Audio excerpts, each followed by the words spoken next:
Ambassador Jack Hendricks was having what he liked to call a spectacularly terrible day, which in diplomatic circles meant nobody had tried to kill him yet, but it was still early. He sat in the cramped shuttle heading toward the Galactic Council's orbital summit station, reviewing his briefing materials and wondering, not for the first time, how he'd become humanity's go-to guy for impossible negotiations. The answer, of course, was the Singapore incident.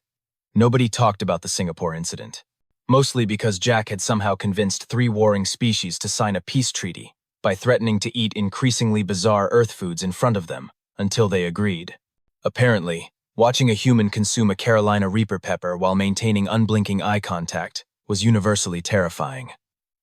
But today was different. Today was the Terminus Accords, the single most important treaty negotiation in the past 2 centuries. 3 major trade routes hung in the balance. Routes that Earth desperately needed to keep its economy from imploding like a badly planned space station. No pressure. Ambassador Hendricks, his AI assistant chirped, I feel obligated to remind you that all projectile weapons are strictly prohibited at this summit. Yeah, I got the memo, Jack said, patting his diplomatic bag. All 17 copies of it. Very subtle, those guys. The ban was humanity's fault, technically. Last year's trade summit had ended with Ambassador Torres accidentally discharging a railgun during what she insisted was a demonstration of human ingenuity. The fact that it punched through 3 bulkheads and nearly vented an entire conference wing into space had not been well received. Jack didn't blame the council for being jumpy. Humans had a reputation. In the decades since making first contact, humanity had aggressively negotiated their way into treaties, trade deals, and one memorable incident involving mineral rights that nobody wanted to discuss. Other species found humans unpredictable, volatile, and unnecessarily violent. Jack found this assessment completely fair and absolutely hilarious. No projectile weapons, he mused, staring out at the approaching station. No guns, no railguns, no explosive devices, no energy weapons. Very thorough list. You seem amused, the AI noted suspiciously. That's because they forgot something important. Which is? Jack smiled. The kind of smile that had made 3 different species file formal complaints about his unsettling facial expressions. Humans spent about 10,000 years perfecting the art of killing each other before we invented gunpowder. We've got options. The orbital summit station was exactly as pretentious as Jack expected. Gleaming corridors, floating holographic art that probably cost more than Earth's GDP, and enough armed guards to invade a small moon. The Galactic Council loved reminding everyone who was in charge. At the security checkpoint, Jack came, face to face with Commander Thorge, a massive crystalline being who looked like someone had given a chandelier anger management issues and a plasma rifle. Thorge's species communicated through light refraction, which meant talking to him involved a lot of rainbow flashes that Jack's translator rendered as aggressive bureaucratic threats. Ambassador Hendricks, Thorge's voice rumbled like rocks in a cement mixer. You will submit to full security scanning. Wouldn't dream of doing otherwise, Commander. The scanners were impressive, Jack had to admit. They checked for projectile weapons, explosives, energy signatures, radioactive materials, biological agents, and probably his browser history. His diplomatic bag passed through, contents clearly visible on the screen. Thorge's crystalline eyes focused on the bag's contents with obvious suspicion. Those are permitted items, Jack said cheerfully. Personal effects, diplomatic materials, completely harmless office supplies. Thorge's suspicious rainbow flashing suggested he didn't believe that for a second, but the scanners confirmed nothing prohibited. With obvious reluctance, he waved Jack through. The council chamber was designed to intimidate. 47 species, each sitting in elevated booths surrounding a central platform where Jack would stand, alone and outnumbered. Subtle. The chamber's architect had clearly studied every courtroom drama in human history and decided to make it worse. Already seated and looking far too pleased with himself was Chancellor Krivix, a 4-armed insectoid who'd made opposing humanity his personal crusade. His species, the Velthari, were one of the council's founding members and loved reminding everyone about it. Krivix wore ceremonial robes that probably cost more than Jack's shuttle, and an expression that his translator interpreted as smug satisfaction. Ambassador Hendricks, Krivix clicked, his mandibles doing something that might have been a smile. How delightful that you could join us. I trust your journey was pleasant? Lovely, thanks. The cavity search at security really made me feel welcome. A ripple of disapproving murmurs echoed through the chamber. 47 species, and not one of them looked happy to see him. Jack had known this would be bad, but this was intervention-level hostility. The problem was simple. Humans had been aggressively negotiating since first contact, and everyone was tired of it. The Zorgothi were still mad about the mining rights dispute. The Plexians hadn't forgiven humanity for undercutting their shipping monopoly. The Vron Collective was holding a grudge about that thing with the ambassador's pet that Jack had explicitly been told never to mention. 47 species, each with their own grievance, and they'd all agreed on one thing. Humanity needed to be put in their place. Jack set his diplomatic bag on the platform and smiled up at Krivix. So, shall we begin? The Terminus Accords, as presented by Chancellor Krivix, were essentially a masterclass in diplomatic humiliation wrapped in legal terminology. Jack listened to the terms with growing disbelief that anyone thought he'd actually sign this garbage. Article 7, Krivix read, his mandibles clicking with satisfaction, states that Earth vessels will be restricted to pre-approved travel corridors, with all route changes requiring Council authorization, a processing time of 6 to 8 standard months. 8 months to change course, Jack repeated flatly. That's not a trade route. That's a prison sentence with extra steps. Article 12 establishes a 90% tariff on all human exports to Council space, adjusted quarterly based on compliance metrics. Compliance metrics. Fantastic. What do we have to comply with exactly? Krivix's forearms spread in a gesture that Jack's translator interpreted as feigned innocence, merely standard cultural and behavioral expectations. Which brings us to Article 19. Mandatory cultural education programs for all human diplomats and traders. You mean propaganda? We prefer the term harmonization initiatives. Jack looked around the chamber, waiting for literally anyone to object to this absurdity. Nobody spoke. The Zorgothi delegate was actively nodding. The Plexian representative was reviewing something on a datapad with obvious satisfaction. This wasn't a negotiation. This was a coordinated ambush. Let me get this straight, Jack said slowly. You're proposing to essentially turn Earth into a vassal state, control our trade, our travel, and our education, all because what? We hurt your feelings over the past decade? Krivix leaned forward, his compound eyes glittering. Because, Ambassador, humanity has proven itself to be aggressive, unpredictable, and dangerous. You've disrupted centuries of established order with your crude tactics and violent tendencies. The Council has decided that Earth requires supervision until you prove capable of civilized behavior. Civilized behavior, Jack echoed. Indeed. You must understand your position. Humanity has no leverage here, no allies, no military force projection, and after the Singapore incident and the railgun mishap, certainly no reputation for restraint. Krivix's mandibles clicked in what was definitely amusement now. You're all bark and no bite without your precious guns, Ambassador. The chamber was silent. 47 species watched Jack, waiting for him to capitulate, to rage, to do something typically human and stupid that would justify everything they'd just proposed. Instead, Jack smiled. You know what, Chancellor? You make an excellent point. He reached for his diplomatic bag, moving with deliberate casualness. Commander Thorge's crystals flared bright red. Guards throughout the chamber tensed, and weapons were suddenly trained on the central platform. The scanners, of course, showed nothing prohibited. Jack opened the bag. He pulled out a knife, then another knife. Then he kept going. The thing about humans, Jack said conversationally, placing a tactical combat knife on the platform, followed by a sleek throwing knife, is that you're absolutely right. Take away our guns, and we're much less dangerous. A butterfly knife joined the growing collection, then a karambit, a stiletto. Except, and this is important, we've been killing each other for approximately 200,000 years, and we only invented firearms about 700 years ago. The council chamber had gone completely silent. Jack was methodically unpacking knives, each one gleaming under the station's lighting. A kukri, a bowie knife, a tanto, 3 more throwing knives. So when you banned projectile weapons, I thought, well, that's reasonable. Safety first and all that. A gladius, a Scottish dirk, a push dagger, a razor-sharp letter opener that was definitely more than a letter opener. But nobody said anything about bladed weapons.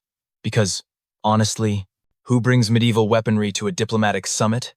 Jack looked up at Chancellor Krivix, whose mandibles had frozen mid-click. Turns out, humans do.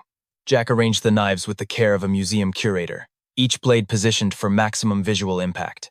The platform was becoming an increasingly sharp history lesson, and he was just getting started.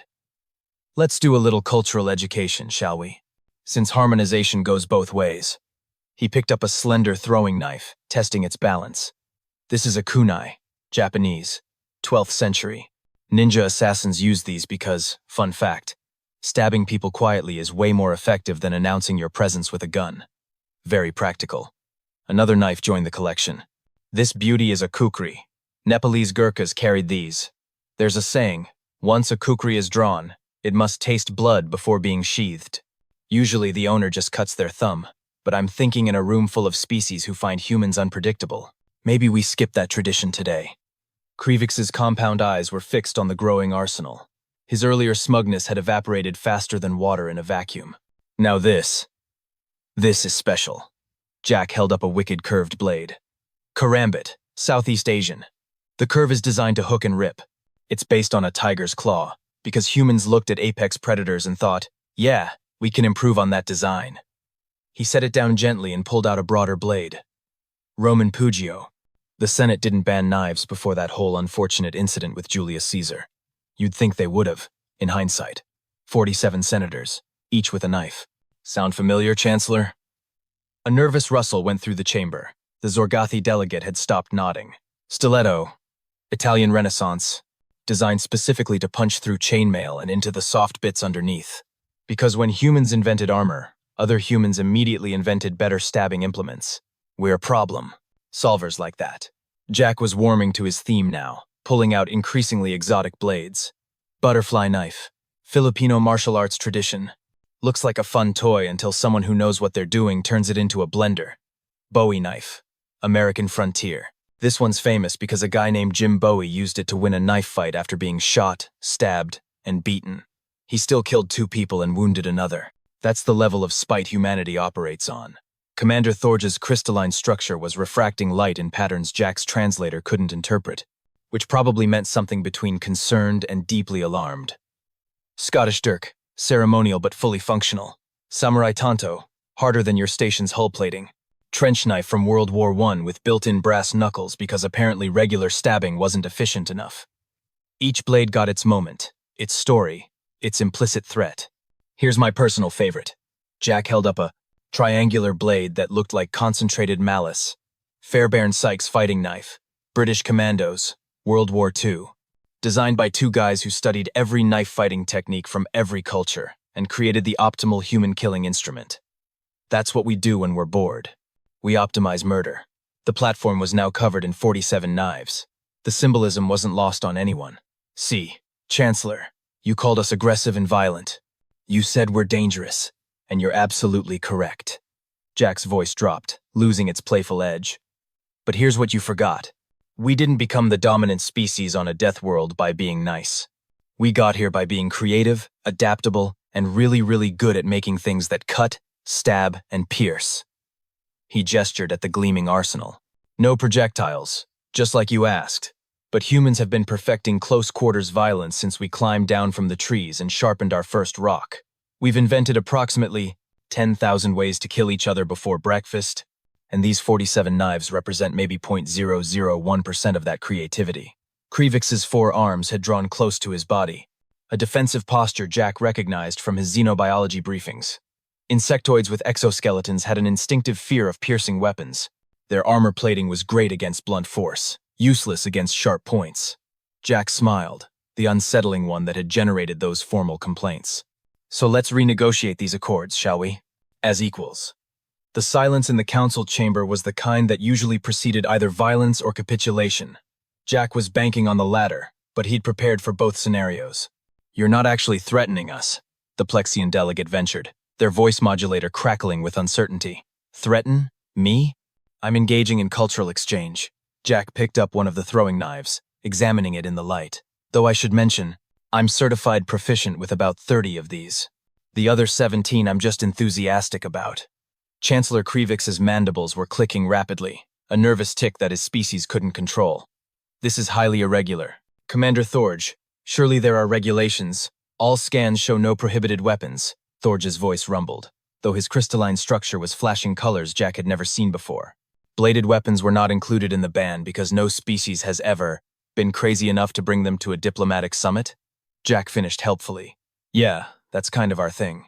Doing stuff nobody else is crazy enough to try. He casually rolled up his sleeves, revealing brass knuckles worn like accessories. Oh, did I mention these? 19th century bare-knuckle boxing enhancement. Turns a fist into a sledgehammer. They're technically jewelry, so they didn't even ping your scanners. The Vron collective representative was leaning away from their place. Console, as if proximity to the communication system might somehow put them in stabbing range. And my belt buckle, Jack continued, tapping the ornate metal plate, is sharpened on 3 sides: fashion and function. Humanity's great at multitasking. The dynamic in the room had completely shifted. The primitive humans standing alone on the platform suddenly seemed a lot more dangerous than any of the species with their plasma rifles and energy shields. Because those weapons had rules, regulations, predictable ranges. But a human with knives and brass knuckles and a sharpened belt buckle, that was primal. That was unpredictable. That was terrifying. Let me paint a picture for you, Jack said, his voice conversational again. Humanity's been navigating council space for 10 years. We've been aggressive negotiators because we're new and hungry and, honestly, a little insecure about being the galactic newcomers. But here's the thing you all seem to have forgotten. He picked up the kukri, letting light play along its edge. We're not just aggressive. We're survivors. Earth is a Class 12 death world. We evolved alongside apex predators, survived ice ages, plagues, and each other. We crawled to the top of our food chain using our brains and our willingness to do whatever it took. And now you want to treat us like children who need supervision? Jack set down the kukri and leaned forward, hands flat on the platform amid his collection of historical violence. Here's my counteroffer. We renegotiate the Terminus Accords as equals. Fair tariffs, reasonable trade restrictions, mutual respect. Or, and hear me out, you can find out exactly how effective humanity's 10,000 years of close-quarters combat experience really is. You cannot possibly be suggesting Krivik started. I'm not suggesting anything, Chancellor. I'm explaining reality.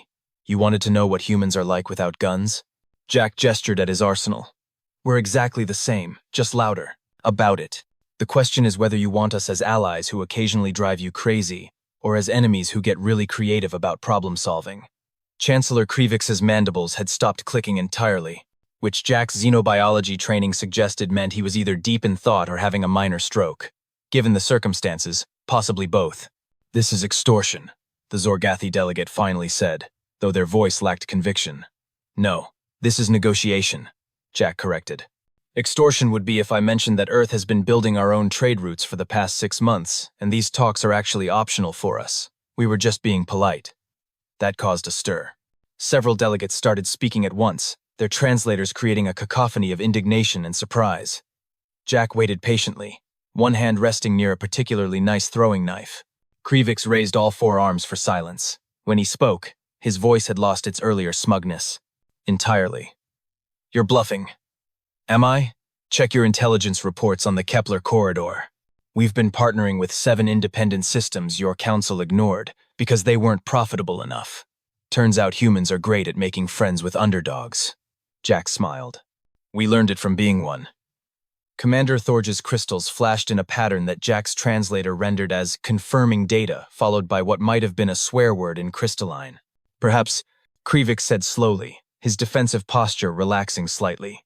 We have been operating under certain misconceptions about humanity's position. Perhaps you have, Jack agreed. And perhaps the proposed terms were overly restrictive. Perhaps they were insulting garbage designed to humiliate Earth into compliance. But hey, who's keeping track? Another ripple of murmurs, but this time they sounded more calculating than hostile. The Plexian delegate was furiously recalculating something on their datapad. The Vran collective representative had stopped leaning away. Krivik's mandibles began clicking again, but slower now, more controlled. If we were to restart these negotiations on more equitable terms, would Earth be prepared to discuss mutual concerns in good faith? Absolutely, Jack said cheerfully. That's literally what I came here to do. Before someone decided to play hardball with the species that invented hardball. And the knives? Jack began carefully packing them back into his diplomatic bag, each blade disappearing with practiced efficiency. Consider them a visual aid for your cultural education, harmonization initiative, and all that. This was a demonstration, Thorge rumbled, his crystals settling into something resembling grudging respect. You planned this. Commander, I brought 47 knives to a diplomatic summit. Of course I planned this.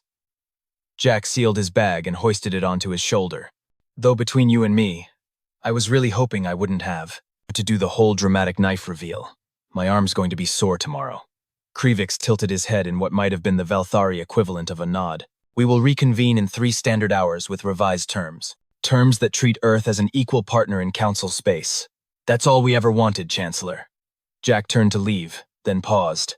Oh, one more thing. Every delegate tensed. Thorge's hand moved toward his weapon. I also brought a historically accurate crossbow. It's in my quarters as a diplomatic gift for whoever signs the final treaty. Completely ceremonial, of course. But your weapons ban only covers items brought into the council chamber, and technically gifts are exempt from— We understand, Krivix interrupted, mandibles clicking rapidly. The revised terms will be equitable.